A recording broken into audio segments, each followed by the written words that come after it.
নমস্কার বন্ধুরা, আপনারা যারা ইএমআরএস টিজিটি এক্সাম দিতে চলেছেন, তো বাংলা ভাষার ক্লাস আমরা প্রতিদিন নিয়ে আসছি। তো আজকের ক্লাসে আমরা ডিসকাস করব সন্ধি বিচ্ছেদের সহজ পদ্ধতি। যে সন্ধি বিচ্ছেদগুলো মুখস্থ করলে হয় না, কারণ কত হাজার সন্ধি বিচ্ছেদ আপনি মুখস্থ করবেন।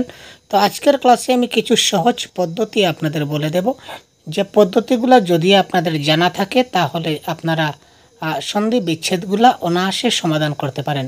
তো চলুন দেরি না করে আমরা সন্ধি বিচ্ছেদ যে শর্টকাট পদ্ধতি রয়েছে বা শর্ট ট্রিক্স রয়েছে সেগুলো আমরা একটু শিখে নিই। এখন থেকে সন্ধি বিচ্ছেদ আর মুখস্থ নয়, মাত্র কয়েকটা নিয়ম আপনাদের বলে দেব, কিছু ট্রিক্স আমি বলে দেব। এই ট্রিক্সগুলো ফলো করলে সন্ধি বিচ্ছেদ আপনাদের হাতের মুঠোয় চলে আসবে। তো আর দেরি কিসের, সরাসরি চলে যাই আমরা নিয়ম নাম্বার 1-এ।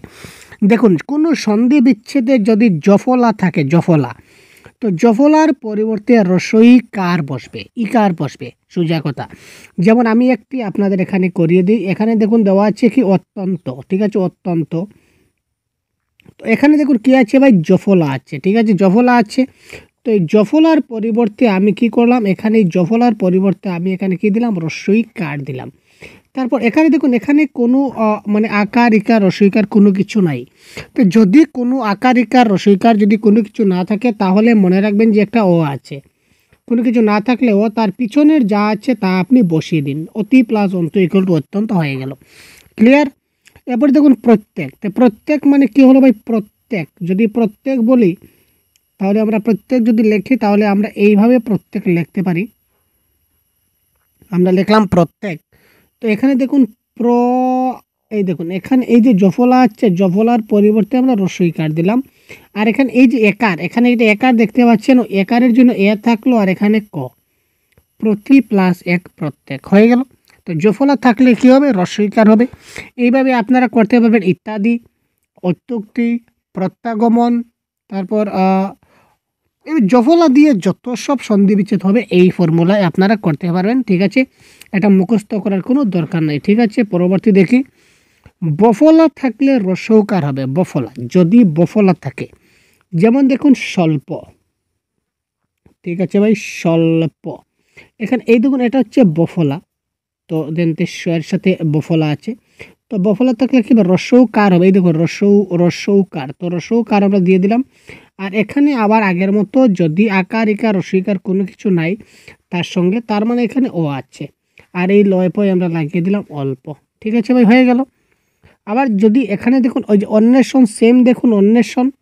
তো অন্বেষণ আমরা কি করব, অনু প্লাস এখানে এই যে একারটা রয়েছে, একারের জন্য এ, আর এই সনের সন আমরা বসিয়ে দিলাম, অনু প্লাস এসন, অন্বেষণ। সুতরাং বফলা থাকলে কি হবে, রসৌ কার হবে, বুঝা গেল। নেক্সট নিয়ম নাম্বার 3, নিয়ম নাম্বার 3 ওইটা দেখি। ইয়েস, ওয়াই থাকলে একার হবে। যেমন শয়ন, শয়ন, চয়ন, নয়ন, এইগুলা থাকলে একার হবে।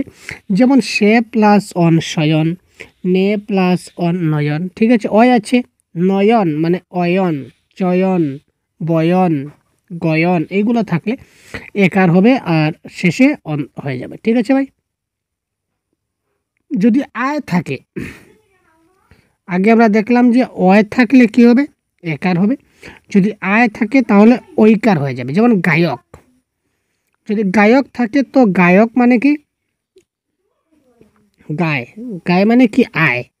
তো আয় থাকলে কি হবে, ঐকার হবে। সুতরাং এখানে গই, গই প্লাস অক গায়ক, নায়ক মানে কি নই প্লাস অক নায়ক, ঠিক আছে। এইভাবে আপনারা করবেন।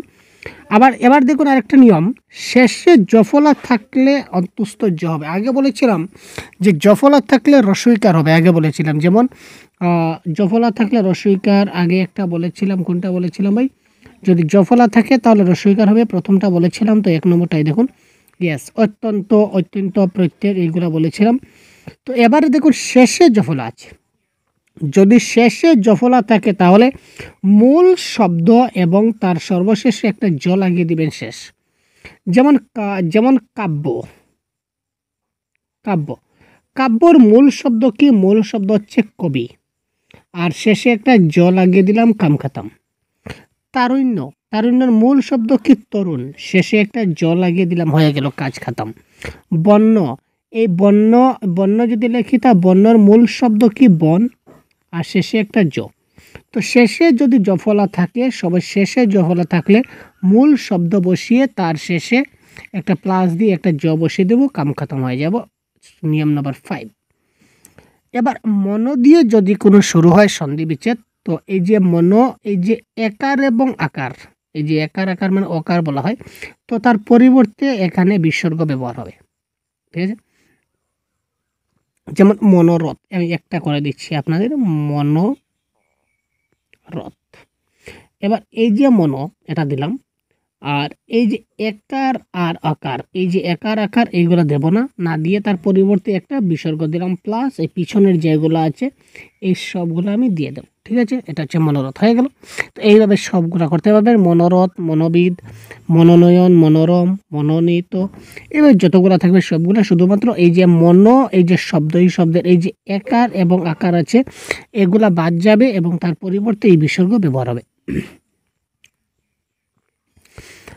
তারপর দেখুন নিয়ম নাম্বার 7, আর্ত থাকলে ঋত হয়। নিয়ম নাম্বার 7-এ কী বলেছে দেখুন, আর্ত থাকলে ঋত হবে। এক কথা, আর্ত ইকুয়াল টু ঋত। যেমন ভয়ার্ত, ভয়ার্ত এখানে ভয় আর্ত, আচ্ছা এখানে ভয় আর্ত, ভয়ার্ত। ঠিক আছে, ভয়ার্তকে যদি আমরা ভাঙি তাহলে কী হবে? ভয় আর্ত। এইভাবে আমরা বলতে পারি তো যে ভয় আর্ত, এইভাবে বলতে পারি ভয় আর্ত। তো আর্ত থাকলে ঋত হবে, তাই কখনো আমরা আর্ত দেব না। তো আর্ত আছে, আর্তর পরিবর্তে আমরা কী দিলাম? আর ঋত দেবো। আর ভয় তো ভয় থাকছে, ভয় প্লাস ঋত। এইভাবে তৃষ্ণার্ত, তৃষ্ণা প্লাস ঋত, বানানটা ভুল আছে, এটা তৃষ্ণা হবে। ঠিক আছে, পিপাসার্ত, পিপাসা যোগ ঋত। শোকার্ত, সুখ প্লাস ঋত।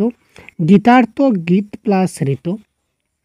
তারপর শীতার্থ, শীত প্লাস ঋত, অর্থাৎ আর্ত থাকলে ঋত হবে। বোঝা গেল? সন্ধিতে দুটি ব্যঞ্জন যদি যুক্ত অবস্থায় থাকে তাহলে প্রথম ব্যঞ্জনটির পরিবর্তে খণ্ডত্ব ব্যবহৃত হয়। যেমন আমি যদি বলি উচ্চারণ, কি বলেছে ভালো মতো বুঝি। যদি বলেছে যে কোনো দুটা ব্যঞ্জনধ্বনির সমান, অর্থাৎ সমান যুক্ত বর্ণ, সমান যুক্ত বর্ণ, যেমন চয় ছয়, ময় ময়, পয় পয়, কয় কয়, দয় দয়, ধয় দয়, যে কোনোটা থাক, অসুবিধা নেই।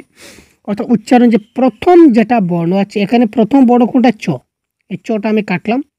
ঠিক আছে, ছটা আমি কেটে চয়ের পরিবর্তে কী বসলাম? খণ্ডত্ব প্লাস পিছনে কে আছে ভাই? চারণ আছে, এখানে চারণ বসিয়ে দিন, উচ্চারণ হয়ে গেল। নেক্সট যদি আমি বলি তাহলে আমি বলবো স্যার উল্লাস, উল্লাস। এখানে প্রথম যে ল আছে একটা ল, প্রথম লটা কেটে দিন, প্রথম লটা কেটে আমি খণ্ডত্ব বসালাম।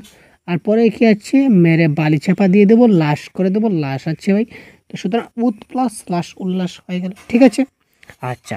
তো এইভাবে দেখুন সজ্জন, যাবজ্জীবন, সচ্চরিত্র, এই যতগুলো থাকে না কেন এইভাবে আপনারা করতে পারবেন। ঠিক আছে, নেক্সট। এবার দেখি যদি কোনো সন্ধি বিচ্ছেদে খণ্ডত্ব থাকে তো তার পরিবর্তে দ্বয় হস ব্যবহার হবে। যেমন যদি বলি তৎসম শব্দ, তৎসম, এখানে এই যে খণ্ডত্ব আছে, খণ্ডত্বর পরিবর্তে আমরা কি ব্যবহার করব? এই দ্বয় হস ব্যবহার করব, প্লাস যা আছে পিছনে তা থাকবে, সমস্যা নেই। ঠিক আছে, আবার যদি বলি তৎপর, এখানেও সেম, এই খণ্ডত্বের পরিবর্তে দ। শরৎকাল, ঠিক আছে, শরৎকাল, এখানে এই শরৎকালের এখানে এই খণ্ডত্বের পরিবর্তে আমরা দ্বয় হস বসালাম, আর বাকি আমরা যা থাকলো সবগুলা থাকবে। ঠিক আছে ওই নেক্সট। যদি অকার থাকে, একারে এবং আকারে যে অকার আছে, অকার থাকলে রস্যউ হবে। অকার থাকলে কি হয়? রস্যউ হয়, আমরা জানি। তো এখানে দেখুন সূর্যোদয়, এখানে কী হবে? সূর্যোদয়। তো আমি একটু লিখে দিচ্ছি আপনাদের, এখানে সূর্যোদয়টা লিখলে ভালো হবে। সূর্যোদয়, এখানে এই একার এবং আকারটা আমরা ছেড়ে দিলাম, এখানে ছাড়বো, ছেড়ে আমরা এখানে কী লিখছি? সূর্য প্লাস এই যে এই জিনিসটা যে একার এবং আকার ছাড়লাম, ছেড়ে আমি রস্যও দিলাম, আর এই দয় দিলাম, সূর্যোদয়। আরেকটা লিখি, ইয়েস, নরোত্তম, নরোত্তম, এখানে নর প্লাস এই যে একার এবং আকার, এই দুইটা আমি কেটে দেব, লিখব না, তার পরিবর্তে আমি রসৌ লিখব পরবর্তী স্টেজে। তো নর উ আর এই যে তয়ময় আছে এই তয়ময় দিয়ে দিলাম নর প্লাস উত্তম। ঠিক আছে ভাই, ক্লিয়ার? তো এইভাবে দেবোত্তর, প্রশ্নোত্তর, নীলোৎপল এই সবগুলা করবে। এই কয়েকটা নিয়ম আপনারা মাথায় থাকলে হয়ে যাবে। চয় ছয় থাকলে চ বাদ যাবে।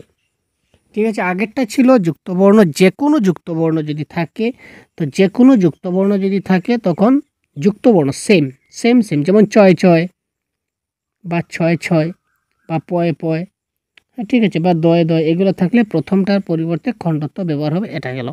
এবার বলছে চয় ছয় যদি থাকে তাহলে চ বাদ যাবে। Very simple.